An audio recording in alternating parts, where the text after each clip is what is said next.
Doctor Mohammad Yunus, আপনাকে আমাদের অনুষ্ঠানে স্বাগত জানাই। আমরা আমিও সালাম জানাচ্ছি সবাইকে, অসংখ্য ধন্যবাদ। আমাদের সাথে আরো রয়েছেন বেগম খালেদা জিয়া, আপনাকে আমাদের অনুষ্ঠানে স্বাগত জানাই। আপনি আমাদের সময় দিয়েছেন, সেজন্য আমাদের কৃতজ্ঞতা জানাবেন। আমরা আসলে অনেকগুলি প্রশ্ন আপনাদের দুজনকেই করতে হবে, সেজন্য আমরা একটু একই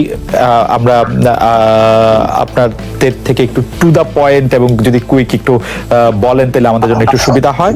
আপনি গণতন্ত্রের পক্ষে লড়াইয়ে শামিল হতে বলছেন, প্রশ্ন কেউ কেউ করছেন, প্রশ্ন উঠছে, আপনি কি এইসব মামলা মোকদ্দমা থেকে মুক্তি পেতে ডক্টর মোহাম্মদ ইউনূস সরকারেরই পরিবর্তন চাইছেন?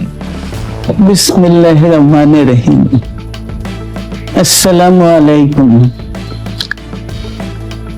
দীর্ঘদিন অসুস্থ থাকার পর আপনাদের সামনে কথা বলতে পারার জন্য আল্লাহর কাছে শুকরিয়া আদায় করছি।